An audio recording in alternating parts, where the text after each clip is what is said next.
Hello everyone, welcome back to my channel. If you are new here, my name is Betsy and I make makeup and beauty history videos. And if this is the first video of mine that you're watching, then I will leave a playlist of every single time period that I've done so far in the description for you. So if you love makeup or you love history, or if like me you love both combined, then please subscribe so you don't miss where we travel to next. Today we are of course traveling to the Elizabethan era, which is a very interesting time for makeup and cosmetic. But Elizabethan makeup doesn't look like what you might think, and I will explain that all in this video. And obviously I can't get every single one of these looks to be as absolutely historically accurate as I would like to with my modern products, but if you would like a little visual representation of what Elizabethan makeup actually looked like, then please keep watching. Now obviously Elizabeth I is the inspo for this look here, but that is simply because she was such a trendsetter when it came to makeup at the time. Back then they didn't have modern day celebrities to tell us how to style ourselves and exactly what to buy, so royalty was the closest they could get to aspire toward. She was a very loud, very dramatic, very bodacious individual, but in absolutely the best way possible. Because of this, she wasn't liked by a lot of men, and the general public copied her style quite a lot. And obviously the cosmetics worn by women in the Elizabethan era differed radically from the type of makeup that we wear today. Not only were the materials used, coal, lead and mercury for example, far different, the look that they wanted to achieve was very different from beauty standards of today. Obviously beauty standards changed drastically over the centuries, but the Elizabethan era in particular is kind of a weird one for beauty standards. To understand the cosmetics worn by Elizabethan women, I think it's important to understand the look that they were trying to achieve, that royalistic ideal of beauty that they really wanted to imitate. Generally speaking, egg whites were used as a primer slash mask before applying any makeup to hide wrinkles and pores, and so obviously we're doing it. While yes, egg whites do dry down, so they offer a little bit of a smoothing effect to the skin, the claim at the time was that egg whites can reduce wrinkles and oiliness and tighten the skin a little bit. However, there is no strong scientific evidence to support these benefits in any way. Egg whites contain protein and some amino acids that can help produce collagen in the skin, but the natural skin barrier likely limits how many actual beneficial nutrients are absorbed into the skin from egg whites. Therefore, the claims that egg white mask can effectively treat wrinkles or acne is largely fictitious, but they did it anyway, so am I. I also used a rose water toner after this. As we discussed in my last video, rose water, in the Western world at least, had been popular since the time of the plague, as still today it's believed to have antiseptic properties to it. If you'd like to learn a little bit more about that, I will link this video in the description for you. The lines between Elizabethan makeup and medieval makeup blur quite a lot, so I think that video is beneficial to watch also, you know, shameless little plug. Now, what you've all been waiting to hear about, I know. While at the time the beauty standard was to be as pale as possible to show off that you could sit inside leisurely all day because you were rich and you didn't have a labour-intensive job out in the sun, the stereotype of face makeup at the time being a thick, white, crusty mask is completely false. If you look at actual portraits of the time, you can see that while yes, they are pale, they have sort of like a candle lit from within glow. It still looks like skin. This representation of makeup at the time is merely a Hollywood exaggeration. Foundation at the time was, however, indeed made by mixing poisonous white lead and vinegar together, popularly named Venetian ceruse. However, as our Lord and Saviour Erin Parsons proved to us a few years ago, lead makeup was never opaque. It's not like a foundation. It adds a luminous, candle-lit from within glow to the skin and a slight blurring effect. So to replicate the appearance of what lead makeup would have actually looked like, I used a liquid illuminator on my face. I also did apply a tiny bit of concealer, but I tried to keep this quite subtle as I didn't want it to be opaque. I also added a little bit of a white concealer because I literally just wanted to lighten my face slightly and make it look like I'm paler than I actually am. However, the stereotype of makeup at the time being a thick white mask is completely false. It did, however, do a lot of damage to the skin barrier and left them with lesions and scars. They would also use lightening creams made from mercury that did the exact same thing. So they thought that by applying all of this heavy lead-based makeup, it would conceal the signs of aging. However, it did the complete opposite and not only damaged the skin, but also dried it out a lot as well. And as we all know, the drier your skin, the more wrinkles you're prone to developing, the more hydrated your skin, the better. But the stereotype of them wearing thick makeup is indeed true. It's merely the opacity of it and the appearance of it that is deeply rooted in superstition, and I will explain why in a bit. This is more of what face makeup would have looked like at the time, a translucent luminous glow with a slight blurring effect. And the reason that they also applied such heavy makeup was to disguise disease. And this is actually one of the reasons why Elizabeth I herself's makeup was so thick, because she had a bout of smallpox when she was 29, and this left her with a lot of scars on her face. But smallpox was so rampant at the time that a lot of people did the exact same thing. Bear in mind that, again, the lines between medieval makeup and Elizabethan makeup do blur, so they wanted this pure snow white complexion to their skin. They wanted nothing on their faces at all. And the lead that was in the face makeup did turn the skin grey, which, while yeah, pale skin was the beauty ideal, they also wanted to conceal disease and fake that they were healthy, which again, this did the exact opposite thing. And to further push the illusion that they were healthy, they would wear blushes made from either a plant-based dye called madder, cinnabar, crushed beetles, or vermilion, which is again a mercury-based pigment and did damage the skin. And it was rumoured that Elizabeth herself stuffed her cheeks with rags during public appearances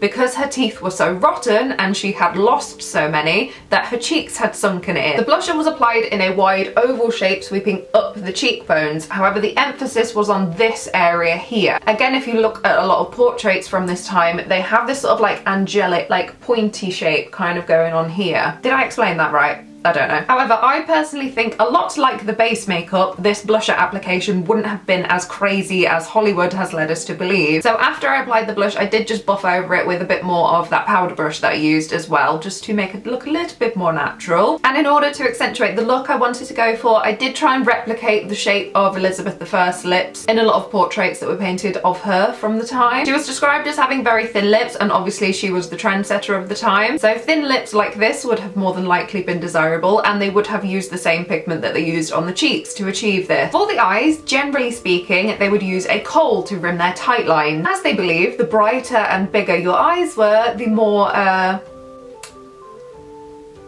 I allowed to say the word horny on YouTube? They were keen, they were interested, they were sexually liberated. Yes, let's go with that instead. But by applying this black eyeliner, it made the whites of the eyes appear lighter and sparklier, which was very desirable at the time. So desirable, in fact, that wealthier women at the time could afford belladonna eye drops to further brighten the eyes and also dilate the pupils. However, do you want to know the other word for belladonna? Deadly nightshade. Yes, that deadly nightshade. Belladonna is a highly poisonous plant that has a muscle relaxant effect, which is why it dilates the pupil. However, they did cause a lot of harm to the eyes of women that would partake in this trend. However, belladonna eye drops are something that was so trendy even before the Elizabethan era. Reportedly, Cleopatra was also doing them, and they remained popular up until the Victorian period. Even in extremely small doses though, when consumed, the toxicity of this plant can lead to death. So a few women who were partaking in this trend did lose not only their vision, but also their lives because of it. In addition to this, belladonna has been shown to have negative psychological effects on those who come in contact with it. These side effects include insomnia, confusion, paralysis, dizziness, and extreme mood swings from pure excitement to feral rage. I'm now thinking about all the women at the time who were deemed hysterical because they were mentally unwell. Yeah, funny that. Eyelashes, eyebrows and hair, in the UK at least, were trendy to be dyed in auburn tones, again to match Elizabeth I. Once again because they wanted to copy her, because she was as close as they could get to a modern day celebrity. And they would do this with either urine, a herbal concoction, or sulphur. It was also trendy for eyebrows to be extremely thin and in this round arch shape to accentuate the high foreheads that were also trendy at the time. And women even went as far as to pluck their hairline to achieve this look. This is because having a large forehead was associated with aristocracy. Basically, you were seen as more posh the higher your hairline was. I was born in the wrong generation. I personally, however, think that this trend may have purely been a coping strategy, as the sulphur, lead and mercury based minerals that they were using at the time was so toxic that it did cause hair loss. And I think in a lot of cases this trend may have been merely making the most out of a bad situation, similarly to how in the Victorian period tuberculosis, death and looking sick were highly romanticised. Once again, it was just making the most out of a bad situation. Again, that is not fact, that is just my personal opinion, but I thought I'd just mention that. And I personally also think that this Hollywood portrayal of Elizabeth's makeup is so highly exaggerated because of the few in-person accounts of her appearance at this time. But I also think it's important to bear in mind that most of these accounts are from men who didn't like her. French ambassador Maïs, who saw her in 1597, left perhaps the most detailed description of her appearance. She rose and came 5 or 6 paces towards me, almost into the middle of the chamber. She kept the front of her dress open, and one could see the whole of her bosom, and often she would open the front of this robe with her hands as if she was too hot. Elizabeth. Didn't know the Virgin Queen was bad like that. On her head she wore a garland of the same material, and beneath it a great reddish coloured wig, with a great number of spangles of gold and silver, and hanging down over her forehead some pearls, but of no great worth. On either side of her ears hung 2 great curls of hair, almost down to her shoulders, and within the collar of her robe, spangled as the top of her head. Her bosom is somewhat wrinkled, as well as one can see, for the collar that she wears round her neck, but lower down her flesh is exceeding white and delicate, so far as one could see. As for her face, it is and appears to be very aged. It is long and thin, and her teeth are very yellow and unequal, compared with what they were formerly, so they say, and on the left side less than on the right. It's hardly a flattering picture, but I also think we should bear in mind that Elizabeth was trying to stall Maïs, as he pressed her for answers on ongoing peace negotiations with Spain. Again, this man did not like her. Paul Hetzner, who saw her in 1598, reported that her face was oblong, fair but wrinkled, her eyes small yet black and pleasant, her nose a little hooked, her lips thin, and her teeth black. Her hair was of an auburn colour but false. Upon her head she had a small crown. Her bosom was uncovered, as all the English ladies have till they marry. Now I think it's funny that Hetzner came close enough to her to comment on the thinness of her lips and the blackness of her teeth, but suspiciously forgot to mention the thick white crusty mask of foundation that she had on. Wonder why that could be. A year later, Thomas Platter found her very youthful still in appearance, seeming no more than 20 years of age.